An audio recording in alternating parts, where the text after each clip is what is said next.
കരയാനറിയാത്ത ചിരിക്കാനറിയാത്ത അപ്പു നന്നായി പാടുമല്ലോ. പാടാത്ത വീണയും പാടും. ശ്രദ്ധിച്ച് തേക്കണേ അപ്പു.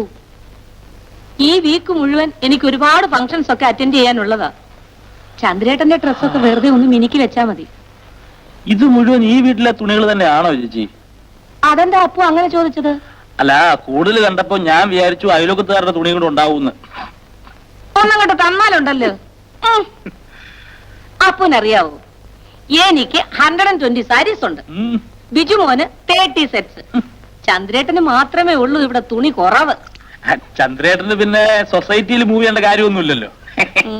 കളിയാക്കല്ലേ അപ്പു. Hello, yes, Sulochana Menon speaking. Mrs തമ്പേരാണല്ലേ? എന്താ ഇങ്ങോട്ടൊന്നും കാണാനില്ലല്ലോ. നാളെയോ? ഏത് പടം? എവിടെ? ഞാൻ വരാൻ നോക്കാം കേട്ടോ. ഓക്കെ, ശരി ശരി, ഓക്കെ. ഏത് പടാ? പ്രേമപ്രതിജ്ഞ. പ്രിവീഷോ അല്ലേ? എന്താ, പോണോ? ചേച്ചി പോണില്ലേ?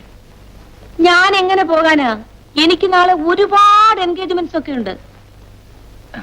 ഞാൻ പോകട്ടെ ചേച്ചി. പോയിക്കോളൂ, അതിനെന്താ? എന്റെ ഇവിടെ വേണ്ടപ്പെട്ട 3-4 ഫ്രണ്ട്സും ഉണ്ടാവും. അതൊന്നും ഒരു പ്രശ്നമല്ല. എന്നെ കേട്ടുവോ? അപ്പൊ ഒരു കാര്യം ചെയ്, എന്റെ പേരങ്ങ് പറഞ്ഞേച്ചാ മതി. എന്നാലും ചേച്ചി ഒന്ന് വിളിച്ചു പറഞ്ഞ ഒന്ന്. കുട്ടിക്ക് പടം കാണുകയല്ലേ വേണ്ടു. അത്രേ ഉള്ളൂ. ഞാൻ പറഞ്ഞേക്കാം.